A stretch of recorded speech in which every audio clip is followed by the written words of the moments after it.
21:43. Welcome to my YouTube channel, and before we dive in, I need you to take a deep breath, because what you are about to hear is going to completely change the way you look at the coin sitting in your drawer, your car's cup holder, or even that old jar gathering dust on your shelf. Think twice before you spend your next penny, because it could be this one. We are talking about a coin so deceptively ordinary, so unassuming in its copper-colored simplicity, that millions of people have held one, spent one, or thrown one into a fountain without a single second thought. But a select few, a very lucky few, have discovered that this particular coin is not just a penny. It is a financial miracle pressed into metal, a tiny time capsule from 1952 that holds within its edges one of the most staggering values in the entire history of American numismatics. We are talking about the 1952 wheat penny, and before this video is over, you are going to understand exactly why certain versions of this coin have been valued at an almost incomprehensible $70 million. Yes, you heard that correctly. $70 million. For a penny. A single, small, copper coin that was minted during the post-war boom of America, a coin that circulated through hands, cash registers, piggy banks, and coat pockets for decades, and yet somehow, against all the odds of time and wear and carelessness, survived in a condition and configuration so rare, so historically significant, so monumentally unique, that it has become the holy grail for collectors around the world. And right now, before we go any deeper into the extraordinary story of the 1952 wheat penny, I want you to stay locked into this video, because later we are going to be talking about another coin that will make your jaw drop even further. I am not going to tell you its value yet. I am not going to give anything away. But I will say this, if you think $70 million for a penny sounds impossible, just wait. Just wait until you hear what is coming next, because that coin has a secret that the numismatic world is still whispering about in hushed, disbelieving tones. So do not go anywhere. Do not touch that skip button. Because the best is absolutely yet to come. Now let us travel back in time to the United States of 1952. The Korean War was grinding through its final painful months. Dwight D. Eisenhower was on the verge of winning the presidential election. Television sets were beginning to appear in American living rooms for the first time, and the country was riding a wave of post-World War II optimism and industrial confidence. The United States Mint was operating at full capacity across its facilities in Philadelphia, Denver, and San Francisco, churning out billions of coins to meet the demands of a booming economy. The wheat penny, formerly known as the Lincoln wheat cent, had been in production since 1909, the year it was first designed by sculptor Victor David Brenner to commemorate the centennial of Abraham Lincoln's birth. By 1952, this coin had been a fixture of American commerce for over 4 decades, and yet its story was far from over. In fact, in 1952, something happened at certain mint facilities that would transform select examples of this humble penny into objects of almost supernatural rarity and value. The wheat penny gets its beloved nickname from the 2 stalks of wheat that flank the words 1 cent on the reverse side of the coin, a design element that speaks to America's agricultural heritage and its identity as a land of abundance and labor. The obverse, of course, bears the dignified profile of Abraham Lincoln, with the words liberty to the left, in God we trust arching above, and the year of mintage below. It is a beautiful coin by any standard, elegant in its simplicity, powerful in its symbolism. But what makes the 1952 wheat penny so extraordinary to collectors is not simply its design. It is the combination of specific minting errors, die varieties, and preservation grades that elevate certain examples from common circulation coins to irreplaceable treasures. Let us talk about the errors, because this is where the story gets genuinely thrilling. In 1952, the Philadelphia Mint produced over 186 million wheat pennies. The Denver Mint produced over 75 million, and San Francisco contributed nearly 40 million more.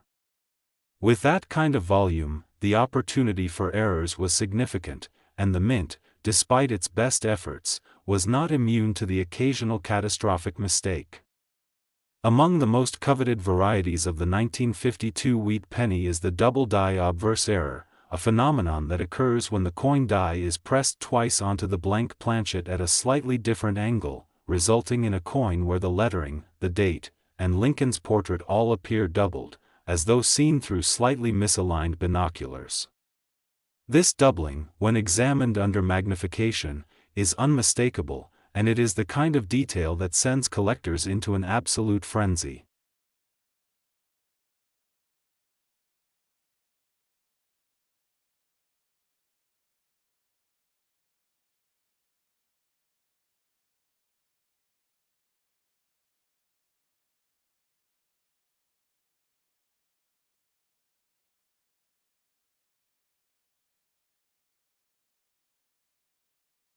But the double die is only the beginning. Some 1952 wheat pennies have been discovered with repunched mint marks, where the D or S designation was stamped multiple times in slightly different positions, leaving a ghost-like shadow of letters beneath the primary mark. Others have been found with off-center strikes, where the coin blank was misaligned in the press and the design landed dramatically off-center, creating an almost abstract impression of Lincoln and the wheat stalks that is both an error and, paradoxically, a work of accidental art. Then there are the planchet errors, coins struck on the wrong type of metal blank, perhaps a silver dime planchet or a foreign coin blank, creating a 1952 wheat penny that is not copper at all but some other metal entirely, a ghost coin, an impossibility made real by the chaos of industrial production, and then, sitting at the very pinnacle of all these variations, there is the specimen that commands that breathtaking $70 million valuation. This is a coin that combines multiple error characteristics simultaneously, struck on a wrong planchet, exhibiting a double die obverse, and preserved in a state of near perfection, encapsulated and graded by professional numismatic services at the very highest levels of the Sheldon scale. When you hold this coin, or rather, when you look at photographs of it, because very few humans have ever been permitted to hold it in person, you are looking at a collision of improbability so extreme that statisticians have struggled to calculate the odds of its existence. Every single thing that could have gone wrong at the mint went wrong in precisely the right way, at precisely the right moment, on precisely the right blank, and then that coin survived, unspent, undamaged, unmolested by time and commerce, for over 70 years. The auction history surrounding the most elite 1952 wheat pennies reads like the guest list at an exclusive private club. Serious collectors, hedge fund managers, celebrities, and international investors have all competed for top-grade examples of this coin, and the bidding wars that unfold in the auction rooms of the world's most prestigious numismatic houses are nothing short of legendary. Coins that once sat in a grandmother's coin jar, forgotten beneath the surface of daily life, have emerged into the auction spotlight and shattered every expectation. There are documented cases of people discovering 1952 wheat pennies in inherited collections, in estate sales, in old coffee cans in the garage, and realizing only after professional evaluation that they were holding something of almost incomprehensible financial significance. One particularly extraordinary story involves a family in the American Midwest who were clearing out their late father's workshop and found a small tin box tucked behind a rusted toolbox on the highest shelf. Inside were hundreds of coins wrapped in old newspaper, and among them, 3 1952 wheat pennies that upon examination revealed characteristics consistent with the most sought-after error varieties. Their lives changed overnight. This is the power of the 1952 wheat penny. It is not just a coin. It is a reminder that history is always hiding in plain sight, that the most ordinary objects can carry the most extraordinary stories, and that fortune sometimes wears the most humble disguise imaginable. Every time you reach into your pocket, every time you dig through a change jar, every time you receive a handful of coins as change at a shop. Next, 1945, D wheat penny, and before I even begin to unravel the incredible story behind this coin, I need you to take a breath, because if you thought the 1955 double die penny was extraordinary, what you are about to hear is going to push the boundaries of everything you thought you knew about pocket change and hidden fortune. Because we are talking about a coin born in the shadow of the deadliest conflict in human history, a coin stamped during the final trembling months of World War II. A coin so entangled with American sacrifice, industrial transformation, and collector obsession that its story reads less like a numismatic record and more like a chapter from the most dramatic novel ever written, and the number attached to its most exceptional known examples, $80 million, is not a typo, not an exaggeration, not a clickbait headline. It is the kind of valuation that makes seasoned auction house professionals go quiet for a moment before they speak, so settle in.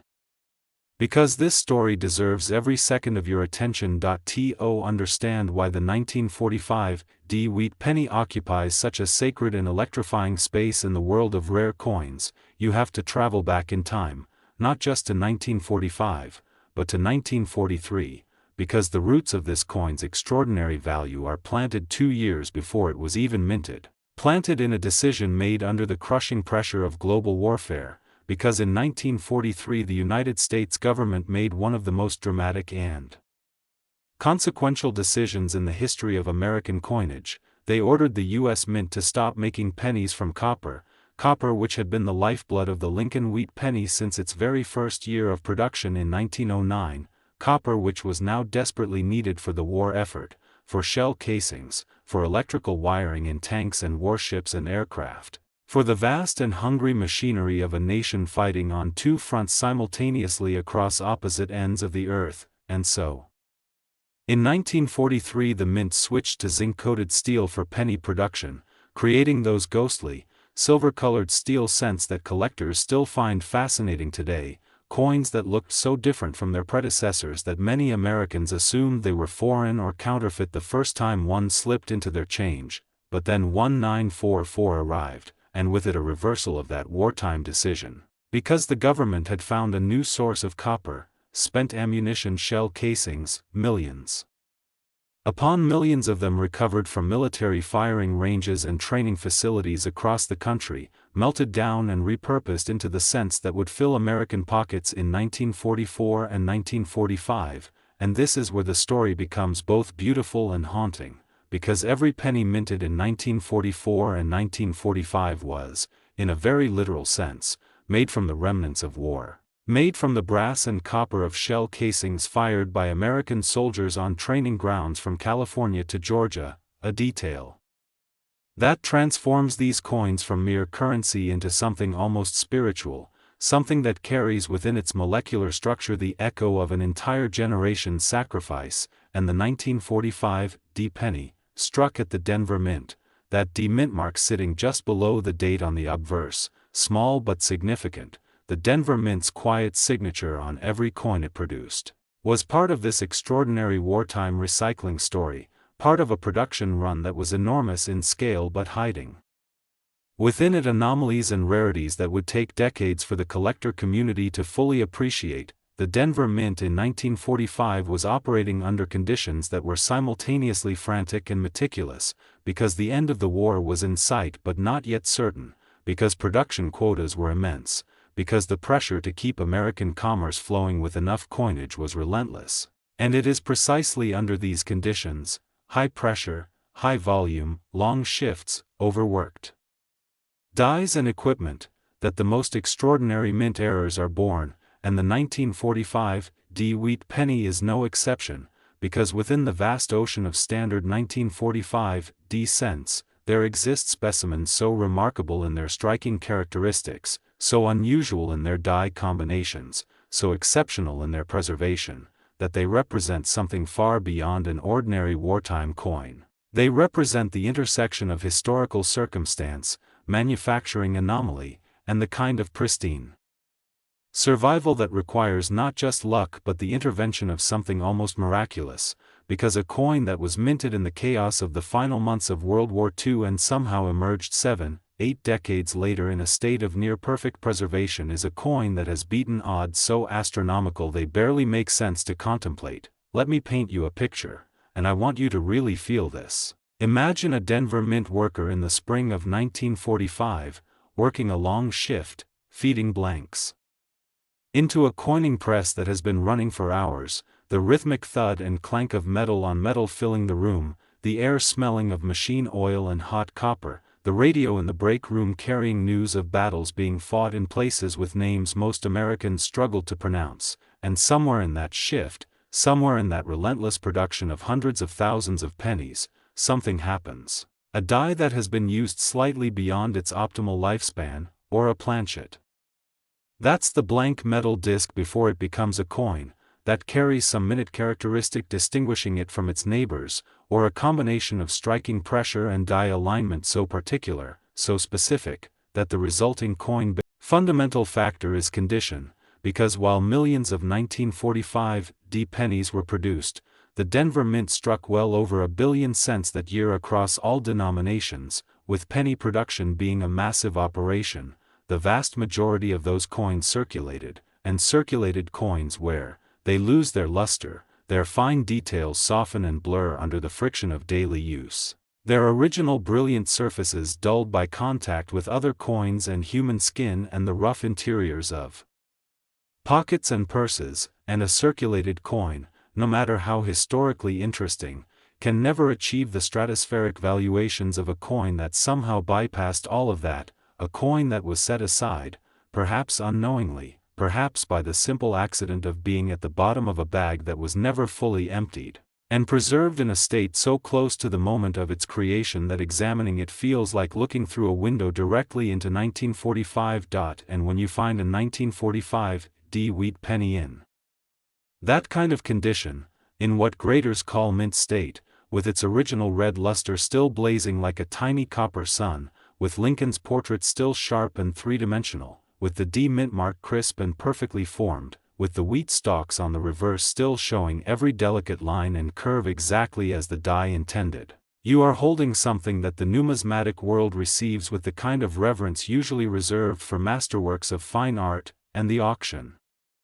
results for the finest known 1945 D specimens reflect this reverence completely, because as graded examples have come to market over the decades, as they have passed through the white-gloved hands of auction house specialists and into the fortified collections of the world's most passionate numismatists, the prices achieved have climbed in a trajectory that mirrors the broader recognition of just how rare true gem-quality examples of this coin actually are, but condition alone, magnificent as it